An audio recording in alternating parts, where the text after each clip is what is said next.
कल हमने श्रवण किया कि किस प्रकार सत्य का कभी ना परित्याग करने के कारण पितामह भीष्म इतने सम्माननीय हुए, इतने वंदनीय हुए और उनको द्वादश प्रधान भक्तों में स्थान भी दिया गया, श्रीमद् भागवत में भी और यहाँ श्री भक्तमाल में भी। भीष्म पितामह केवल सत्यव्रत नहीं थे, उनमें बहुत से ऐसे गुण हैं जो हमारे लिए वंदनीय हैं, अनुकरणीय हैं। कितनी मात्रा में अनुकरण कर पाते हैं वो तो अपने हमारे सामर्थ्य पे, अपनी जिज्ञासा पर भी, अपनी उत्सुकता पर भी। योगो निर्विण्ण चेतसाः, मन ना उक्ताए। सफलता योग में, किसी भी प्रकार के योग में, भक्ति योग है, ज्ञान योग है, ध्यान योग है, राज योग है सब योग ही। तो योग में सफलता तभी मिलती है जब हम उसमें अपने मन को बिना उकताए अनुरक्त करते हैं। मन उकता गया तो फिर योग की सिद्धि होती नहीं, भगवत प्राप्ति उसकी नहीं हो सकती जिसका मन उकता जाता है। तो भीष्म पितामह ने ये निर्विण्ण चेतसाः का एक बहुत सुंदर चरित्र प्रस्तुत किया हमारे सामने। कभी सत्य से चूके नहीं, जीवन पर्यंत। इतना लंबा जीवन रहा उनका आयु, उनको इच्छा मृत्यु का वर प्राप्त था। इच्छा मृत्यु का वर कैसे प्राप्त हुआ ये बताकर आज राजसूय यज्ञ में उन्होंने क्या किया, क्या कहा पितामह भीष्म ने, उसकी चर्चा करेंगे। भीष्म पितामह, जब उनका नाम देवव्रत था, जब उन्होंने ये प्रतिज्ञा की कि वो आजीवन ब्रह्मचारी रहेंगे ताकि सत्यवती से उनके पिता शांतनु विवाह कर लें, इनकी इतनी बड़ी प्रतिज्ञा को देखकर, इतने महान त्याग को देखकर पिता शांतनु ने ही ये वरदान दिया था भीष्म पितामह को कि तुम्हें अपनी इच्छा से ही मृत्यु आकर वरण करेगी। जब तक तुम चाहोगे तब तक तुम जीते रहोगे। इच्छा मृत्यु, अपनी इच्छा से ही मरण होगा तुम्हारा। तो इच्छा मृत्यु का वरदान प्राप्त है, लंबी आयु प्राप्त हुई और सत्य प्रतिज्ञा तो है ही, परंतु उनके साथ साथ ही और भी बहुत गुण हैं इनमें। सत्य प्रतिज्ञता के साथ साथ ये परम भागवत हैं, भगवान के अनन्य भक्त हैं, योद्धा हैं, महान योद्धा हैं, महान योद्धा। महाभारत का जो युद्ध था वो 18 दिन तक चला और उन 18 दिनों में से 10 दिनों के लिए पितामह भीष्म ही कौरव सेना का नेतृत्व करते रहे सेनापति के रूप में। बाकी के 8 दिन भी कोई ऐसा नहीं कि एक ही सेनापति रहा हो, कोई भी 2 दिन से ज्यादा टिक नहीं पाया। हर दूसरे तीसरे दिन नया सेनापति कौरव सेना को नियुक्त करना पड़ता था।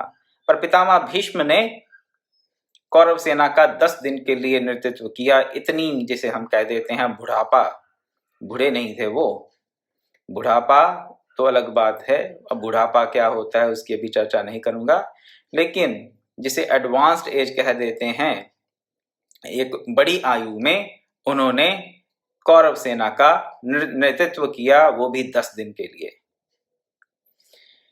ऐसे महान योद्धा और जितेंद्रिय, राजनीतिज्ञ, राजनीति की बहुत अच्छी समझ रखने वाले, सत्यवादी, जैसे कि हमने कल चर्चा की, धर्म का ज्ञान रखने वाले भी।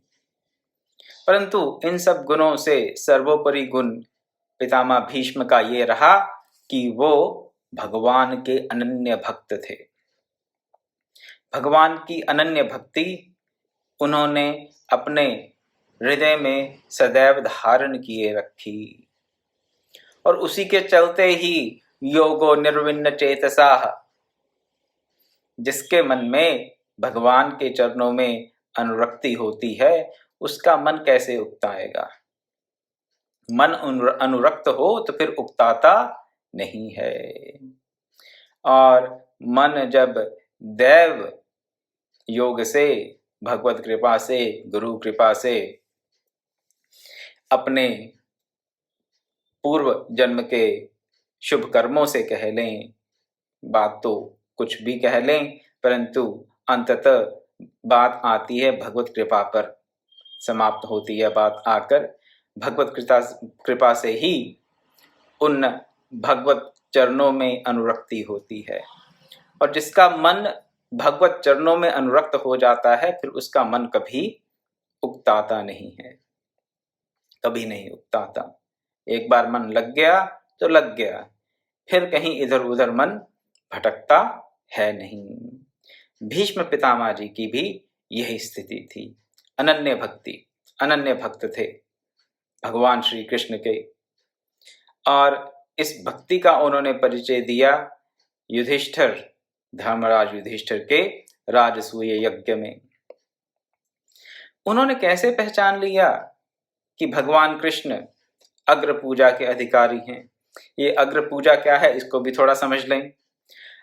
सबसे पहले किस देवता की पूजा करनी चाहिए इसका निर्णय करना होता है राजसूय यज्ञ में, कि सर्वप्रथम किसकी पूजा की जाए, सबसे महान कौन है, ये निर्णय करके फिर जो महानतम है उसकी सर्वप्रथम पूजा की जाती है, तत्पश्चात बाकियों की पूजा होती है।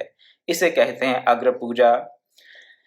महाराज धर्मराज युधिष्ठिर के राजसूय यज्ञ में अग्र पूजा का प्रश्न आया तो पितामह भीष्म ने कहा कि भगवान श्री कृष्ण की ही अग्र पूजा होनी चाहिए, भगवान श्री कृष्ण की अग्र पूजा होनी चाहिए, उन्होंने कहा राजसभा में सब राजाओं के सामने। कैसे पहचाना उन्होंने? भीष्म पितामह को क्या किसी ने आगे बताया था कि भगवान कृष्ण ही भगवान हैं? ये कोई सामान्य राजपुरुष नहीं है, ये कोई सामान्य महानायक नहीं है, ये कोई सामान्य योद्धा नहीं है, ये कोई सामान्य मनुष्य नहीं है, ये भगवतावतार हैं। कैसे पता चला उन्हें? किसने आके बताया? इसका ज्ञान कैसे हुआ उनको, भीष्म पितामह को? थोड़ा विचारणीय विषय है। कैसे उन्होंने इतने कॉन्फिडेंस के साथ कह दिया कि भगवान श्री कृष्ण की ही अग्र पूजा होनी चाहिए, वही सब में अग्रणी हैं, सर्वप्रथम वही हैं, पूरे राज समाज में वही सबसे पहले हैं। कैसे पता चला उन्हें? जिनके मन में कोई काम क्रोध लोभ नहीं है, तुलसीदास जी के शब्दों में, काम कोह मद मान न मोहा, लोभ न क्षोभ न राग न द्रोहा, जिनके कपट दंभ नहीं माया, तिनके हृदय बसहु रघुराया। बड़ी लंबी लिस्ट है, शब्द थोड़े से लगते हैं लेकिन लिस्ट बड़ी लंबी है। क्या क्या है इस लिस्ट में जरा देख लें। क्या क्या कह दिया यहाँ पर तुलसीदास जी ने एक चौपाई में? काम नहीं है, क्रोध नहीं है, मद नहीं है, मद घमंड समझ लीजिए, मान भी नहीं है, अभिमानी भी नहीं है, मोह भी नहीं है, किसी प्रकार का लोभ भी नहीं है, किसी प्रकार का मन में क्षोभ भी नहीं है, किसी चीज को लेके परेशान नहीं है, मन में क्षुब्धता नहीं है, ना किसी में राग है, आसक्ति है, और ना ही किसी से द्रोह है। अब भी लिस्ट खत्म नहीं हुई। जिनमें कपट भी नहीं है, जिनमें दंभ भी नहीं है, और जो माया के वशीभूत भी नहीं है, उनके हृदय में, तिनके हृदय बसु रघुराया। उनके हृदय में कौन निवास करते हैं? स्वयं भगवान निवास करते हैं। भीष्म पितामह में ये सब गुण हैं।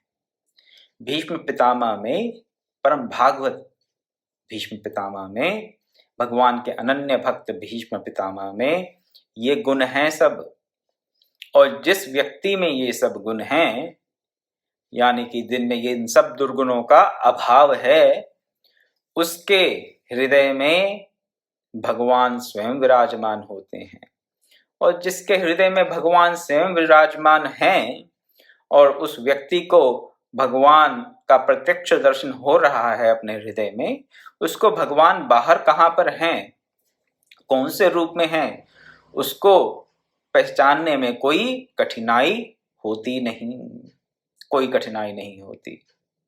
काम क्रोध मद लोभ का त्याग कर दें, हाँ, क्षोभ ना हो, ना राग हो, ना द्रोह हो, ना कपट हो, ना दंभ हो, ना माया के वशीभूत हो। ये सब दुर्गुणों से जब मुक्ति मिल जाए तो क्या करें, भगवत ध्यान करें, भगवान का ध्यान करेंगे, अपने भीतर बैठा हुआ परमात्मा स्वयं दर्शन देगा। जब वो परमात्मा के दर्शन प्राप्त हुए तो परमात्मा को बाहर किसी अवतार में पहचानने में क्या कठिनाई होगी, क्या किसी प्रमाण की आवश्यकता पड़ेगी? नहीं, नहीं पड़ेगी। किसी प्रकार की ना परीक्षा करनी पड़ेगी, ना प्रमाण चाहिए। जिस बात का ज्ञान हमें पहले से होता है उसकी परीक्षा, उसके लिए तर्क हम नहीं करते। परंतु जिनको नहीं पता वो भांति भांति के तर्क करते हैं। क्या तर्क किए वहां पर बाकी राजाओं ने? बाकी राजा सुनकर, बहुत से राजा, सभी नहीं, आग बबले हो गए जब पितामह भीष्म ने कहा कि भगवान श्री कृष्ण की राजसूय यज्ञ में अग्र पूजा होनी चाहिए। बाकी थोड़े आग बबले हो गए, क्रोध आ गया उनको और कहने लगे, शिशुपाल ने तो यहां तक कह दिया, इस घमंडी बूढ़े को पशु की तरह काट डालो या इसे खोलते हुए तेल की कढ़ाई में डाल दो। किस घमंडी बूढ़े को? भीष्म पितामह के प्रति उन्होंने ऐसा कहा।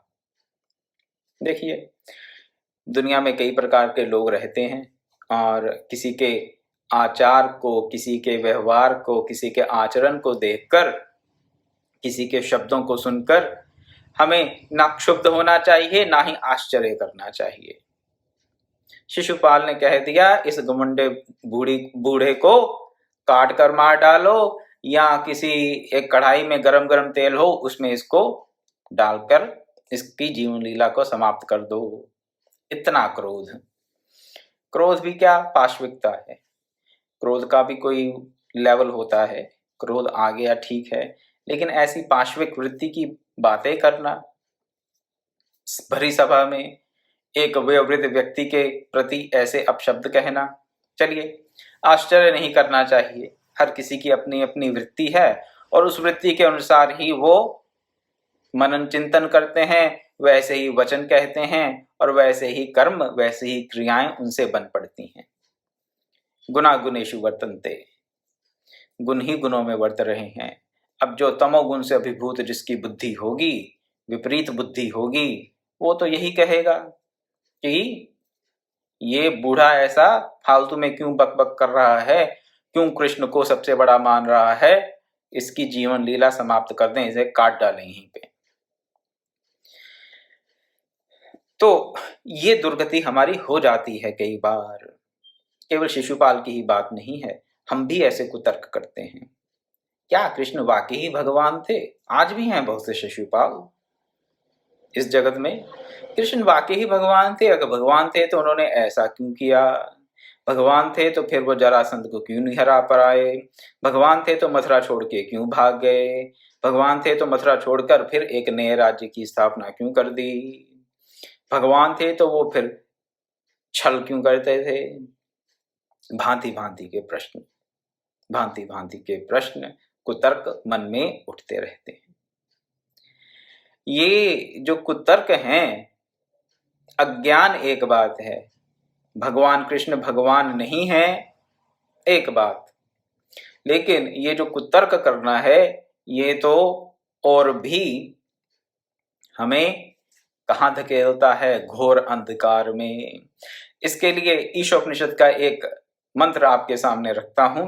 अंधम तमः प्रविश्यन्ति ये विद्यामुपासते ततो भूय इव ते तमो य विद्यायाम रताः। सुनने में ये बड़ा कंफ्यूजिंग लगता है, इसका अर्थ रखता हूं आपके सामने। जो विद्या का अनुसरण करते हैं, जो अविद्या का अनुसरण करते हैं, वो घोर अंधकार में प्रवेश करते हैं। जो अविद्या में हैं, अज्ञान में हैं या विपरीत ज्ञान में हैं, वो घोर अंधकार में प्रवेश करते हैं। परंतु जो केवल विद्या में ही रत रहते हैं वो उससे भी अधिक घोर अंधकार में प्रवेश करते हैं। तो क्या कहा यहाँ पर इस मंत्र में, ईशोपनिषद के इस मंत्र में, अविद्या वाला अंधकार में प्रवेश करता है, लेकिन जो केवल विद्या में रत है वो उससे भी ज्यादा गहन अंधकार में, घोर अंधकार में प्रवेश करता है। आप कहेंगे बड़ी अजीब सी बात है, अविद्या तो चलिए अज्ञानी पुरुष होगा, कोई अज्ञानी व्यक्ति होगा तो वो अंधकार में है, समझ आता है, लेकिन जो केवल ज्ञान में है उसकी उससे भी ज्यादा दुर्गति होती है ज्ञानाभिमान के कारण। शिशुपाल जो कर रहा है और बाकी राजा जो विरोध कर रहे हैं, भीष्म पितामह का, श्री कृष्ण का, ये भांति भांति के तर्क करना कि हाँ भगवान श्री कृष्ण भगवान हैं कि नहीं, भगवान हो नहीं सकते, ये तो कहीं के राजा भी नहीं हैं। ये कहते हैं, इसे कहते हैं विद्या व्यापना। विद्या कैसे व्याप्ति है?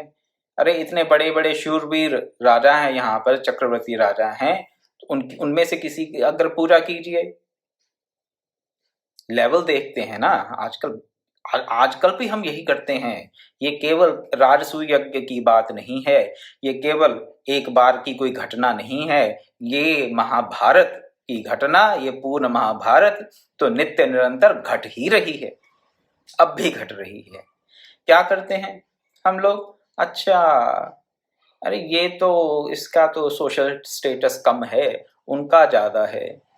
अरे ये तो कम कमाता है, वो ज्यादा कमाता है। अरे ये तो इस जाति का है, वो तो उस जाति का है। अरे ये तो इसकी तो इतनी एजुकेशन है, उसकी तो इतनी एजुकेशन है।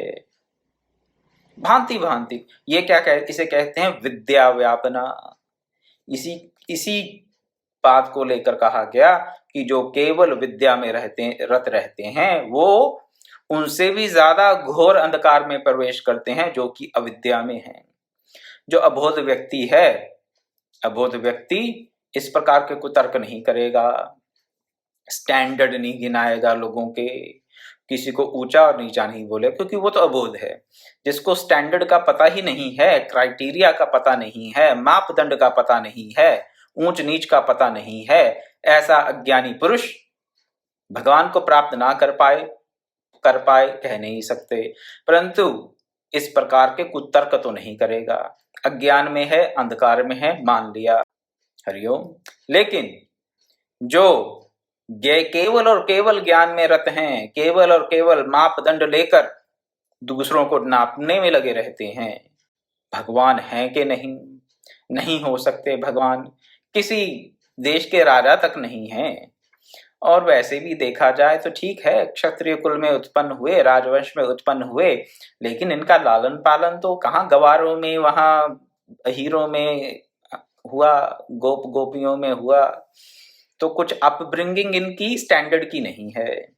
आजकल हम ऐसी बातें करेंगे, ठीक है अच्छे माँ बाप थे लेकिन बेचारे जेल में पड़े हुए थे, तो इनको एजुकेशन अच्छी नहीं मिली, भगवान कृष्ण को चाइल्डहुड एजुकेशन थी जो वो अच्छी नहीं थी, ना अच्छी संगति मिली, गवारों में रहे, गवारों में पला बड़ा बच्चा, ठीक है बाद में विद्या प्राप्त कर ली, महर्षि संदीपनी से मान लिया, ठीक है, और अब ना कहीं का राजा है। इसका क्या स्टैंडर्ड है भाई? इसका स्टैंडर्ड क्या है? राज्यसभा में, रॉयल सोसाइटी में इसका क्या स्टैंडर्ड है? कोई स्टैंडर्ड नहीं है। क्या करें फिर इसकी अग्र पूजा? नहीं, इसको तो लाइन में सबसे पीछे होना चाहिए जी। ये है विद्या व्यापना। जो केवल विद्या में रहते हैं वो और भी घोर अंधकार में, तम में प्रवेश करते हैं। और हम भी यही करते हैं, दिन रात करते हैं, और कहते हैं कि पता नहीं हम तो जी भगवान के बड़े भक्त हैं, पर फिर भी कुछ प्रगति हो नहीं पाती भक्ति मार्ग पे, इसीलिए नहीं हो पाती, विद्या में रत हो जाते हैं। विद्या व्याप जाती है तो राजाओं के, हाँ राज्यसभा की बात छोड़ दीजिए, कौन से भगवान बड़े हैं और कौन से छोटे हैं, ऐसे भी कुतर्क होने लगते हैं। भगवान भी बड़े छोटे होने लगते हैं। ये ऊपर वाले भगवान हैं, ये मिडिल क्लास के भगवान हैं, ये लोअर क्लास के भगवान हैं, ऐसी भी बातें होती हैं। इसे कहते हैं विद्या व्यापना। और ऐसी केवल विद्या में रत रहकर हम घोर अंधकार में प्रवेश करते हैं। ईशोपनिषद के इस मंत्र का ये संदेश है। उन राजाओं ने जिन्होंने भगवान कृष्ण का विरोध किया, उन्होंने भी घोर अंधकार में प्रवेश किया ही किया, घोर अंधकार में प्रवेश किया उन्होंने। फिर वहां पर पितामह भीष्म ये सब बातें सुनकर शिशुपाल इत्यादि अन्य राजाओं की कि इसको पकड़ के काट के मार डालो, बूढ़े को इसको खोलते हुए तेल में जला डालो, उन्होंने कोई ये नहीं कि तुम ऐसा क्यों कह रहे हो, कि उनको क्रोध आ गया कि अपशब्द सुनकर, नहीं। संभाव है, जो अनन्य भक्त है उसका संभाव बना रहता है। लेकिन तेजस्वी हैं, राजपुरुष हैं भीष्म पितामह। तेजस्वी होने के नाते और राजपुरुष होने के नाते और आजीवन ब्रह्मचारी होने के नाते उन्होंने तमक कर अपने तेज के अनुरूप कुछ शब्द कहे वहां पर उन सब राजाओं को, बिना किसी घबराहट के। और जो कहा वो उनको मालूम है। क्यों मालूम है वो मैंने आपको पहले बता दिया। किसी ने आके उनको बताया नहीं, सर्टिफिकेट नहीं दिया कि कृष्ण भगवान हैं। किसी ने सर्टिफिकेट नहीं दिया भीष्म पितामह को आकर कि हाँ भगवान ये कृष्ण भगवान है, नहीं। वो जानते हैं। क्यों जानते हैं? अपने साधना के कारण, अपने स्वाध्याय के कारण, अपने अंतर के गुणों के दुर्गुणों के परिमार्जन के कारण स्वयं उनको इस बात का ज्ञान है। क्या कहते हैं? हम जानते हैं श्री कृष्ण ही समस्त लोकों की उत्पत्ति और विनाश के कारण हैं। सब लोगों की उत्पत्ति और विनाश के कारण हैं भगवान श्री कृष्ण, और इन्हीं के द्वारा ये चराचर विश्व रचा गया है। यही अव्यक्त प्रकृति कर्ता सर्वभूतों से परे सनातन ब्रह्म है। जो कुछ दिख रहा है ये दृश्य जगत उन्हीं से है, और जिस अव्यक्त प्रकृति से ये सब आता है वो भी वही है। यहां पर उन्होंने प्रकृति और पुरुष का भेद नहीं किया। अव्यक्त प्रकृति को भगवान श्री कृष्ण ही बता दिया, क्योंकि वो उन्हीं की माया है, उन्हीं की शक्ति है, इसलिए उनको अव्यक्त प्रकृति ही कह दिया। और कर्ता भी वही हैं, और सर्वभूतों से परे जो पर ब्रह्म सनातन हैं, सनातन ब्रह्म तत्व है, वो भी वही हैं। भूत हमें दिखाई दे रहे हैं यहाँ पर। भूत यानी कि ये पंच महाभूतों से बना हुआ ये दृश्य जगत, इसी को ही भूत कहा गया है। और भूत कई बार कह दिया जाता है सब प्राणियों को, सब देहधारियों को भी भूत कह दिया जाता है, क्योंकि हमारा ये जो शरीर है पंच महाभूतों से बना है। तो सर्वभूत हिते रता, सर्वभूत क्या, सब प्राणियों के हित में हमें रत रहना चाहिए। यहाँ एक जो योगी है सभी प्राणियों के हित में रत रहता है। तो भूत का अर्थ यहाँ पर ये जो शरीरधारी आत्माएं हैं उनसे ले लेना चाहिए। सर्वभूतों से परे जो सनातन ब्रह्म तत्व है वो भगवान श्री कृष्ण ही हैं। यही सबसे बड़े पूजनीय हैं और जगत के सारे सद्गुण इन्हीं में प्रतिष्ठित हैं। ये एक ब्रह्मज्ञानी, एक अनन्य भक्त का लक्षण है। इसको थोड़ा ध्यान से सुनेंगे। जगत के सारे सद्गुण इन्हीं में प्रतिष्ठित हैं। कहीं भी कोई भी सद्गुण दिखाई दे, किसी भी व्यक्ति में, किसी भी वस्तु में, किसी भी स्थान विशेष में, किसी भी काल देश विशेष में, वो गुण कहाँ से आया? प्रभु से आया। वो गुण श्री कृष्ण से ही आया है और कहीं से नहीं आया, क्योंकि सब गुणों की प्रतिष्ठा कहाँ पर है? भगवान श्री कृष्ण में। ये भाव रहता है एक अनन्य भक्त का। इसका बेनिफिट क्या है? इसका लाभ क्या है? इसका लाभ ये है कि जब आप किसी व्यक्ति में कोई सद्गुण देखेंगे, कोई गुण विशेष देखेंगे, तो आप उस व्यक्ति के प्रति आकृष्ट ना होकर उस गुण को अपने भगवान, अपने इष्ट देव श्री कृष्ण के साथ जोड़ेंगे और उससे आपका जो मन है श्री कृष्ण में, अपने इष्ट देव में और भी अनुरक्त होगा। अगर सभी सद्गुणों को अलग अलग मानकर अलग अलग व्यक्तियों का गुण मान लिया जाए तो फिर तो हमारे मन की, हमारी बुद्धि की बहुत सी शाखाएं हो जाएंगी। सौंदर्य में सर्वोपरि कोई होगा, बल में सर्वोपरि कोई होगा, बुद्धि, बाहुबल में सर्वोपरि कोई होगा, बुद्धि बल में सर्वोपरि कोई और होगा। और ऐसे ही ना जाने कितने प्रकार के सद्गुण हमारे मन को भाएंगे और उतनी प्रकार की अलग अलग बुद्धियां हमारी बन जाएंगी। और जिसकी भांति भांति की बुद्धियां बन गईं और अलग अलग व्यक्तियों के अलग अलग गुणों में अनुरक्त हो गईं, उसकी अनन्यता क्या ठहर पाएगी? अनन्यता का परिसमापन हो गया वहां पर। तो फिर अनन्य भाव उसी भक्त का होता है जो ये सदा सर्वदा अनुभव करता रहता है, देखता रहता है कि जितने भी सद्गुण किसी भी व्यक्ति, किसी भी देश विशेष, काल विशेष, वस्तु विशेष में देखने को मिल रहे हैं, वो सब के सब गुण श्री कृष्ण में, अपने इष्ट देव में प्रतिष्ठित हैं। ऐसी दृष्टि से ही अनन्यता आएगी। और पितामह भीष्म की ऐसी दृष्टि है क्योंकि वो अनन्य भक्त हैं। सब राजाओं का मान मर्दन कर हमने श्री कृष्ण की अग्र पूजा की है। जिसे ये मान्य ना हो वह श्री कृष्ण के साथ युद्ध करने को तैयार हो जाए। श्री कृष्ण सबसे बड़े हैं, सबके गुरु हैं, सबके बंधु हैं और सब राजाओं से पराक्रम में श्रेष्ठ हैं। राजा नहीं है खुद, परंतु पितामह भीष्म जानते हैं कि वो पराक्रम में सब राजाओं से सर्वोपरि हैं, श्रेष्ठ हैं। आगे कह देते हैं, महाभारत का प्रसंग है ये, राजसूय यज्ञ का।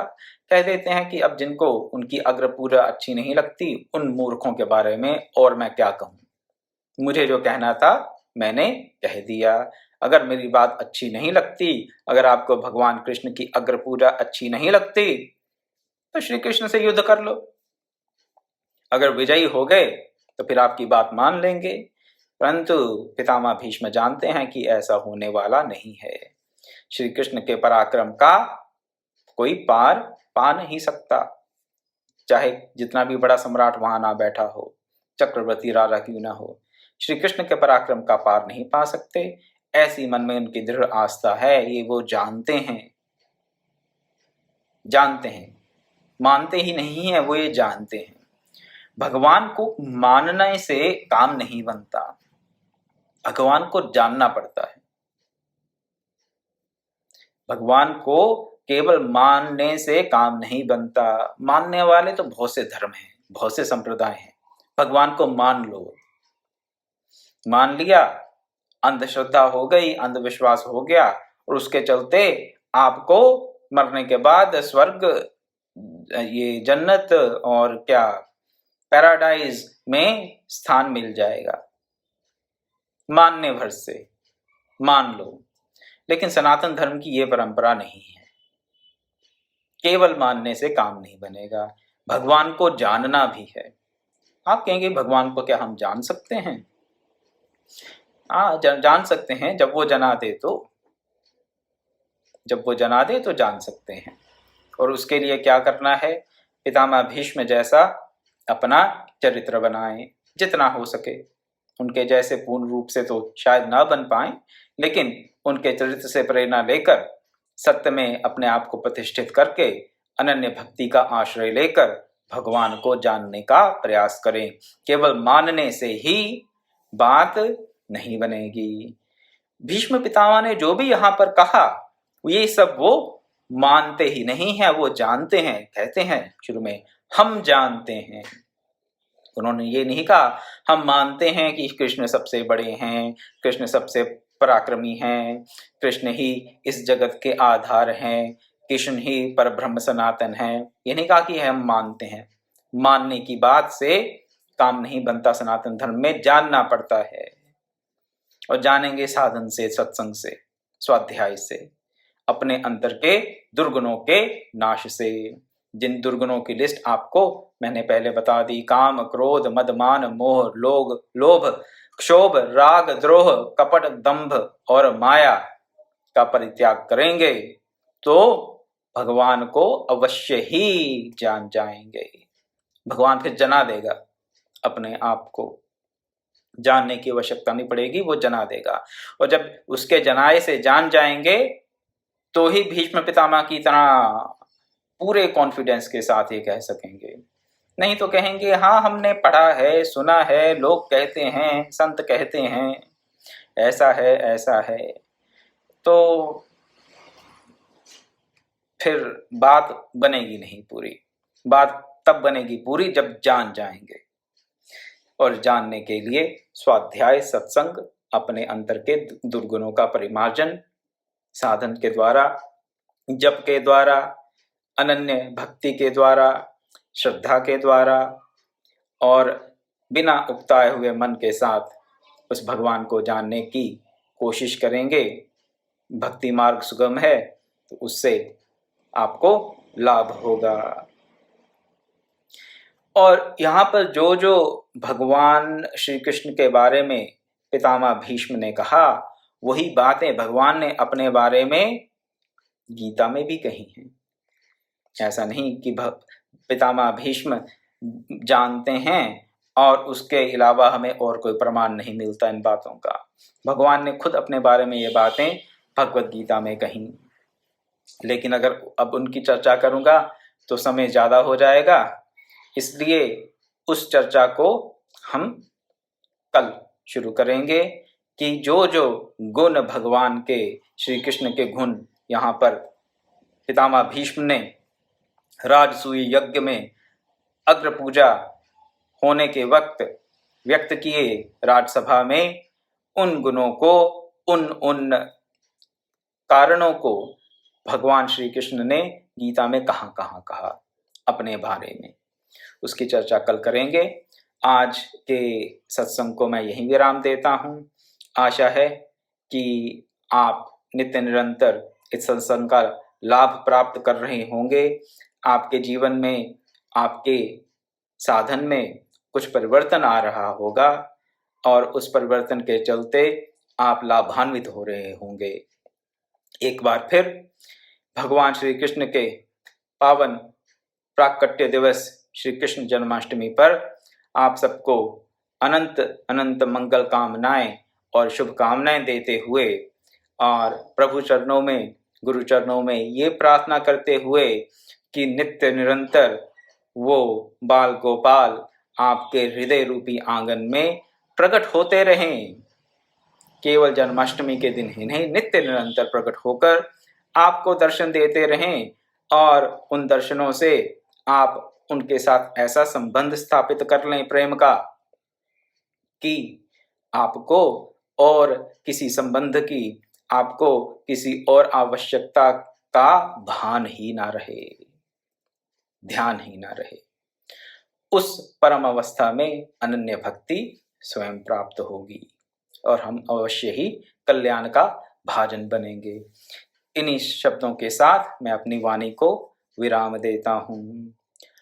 ओम पूर्णमदः पूर्णमिदं पूर्णात् पूर्णमुदच्यते पूर्णस्य पूर्णमादाय पूर्णमेवावशिष्यते। ओम शांति शांति शांति। हरि ओम तत्सत्।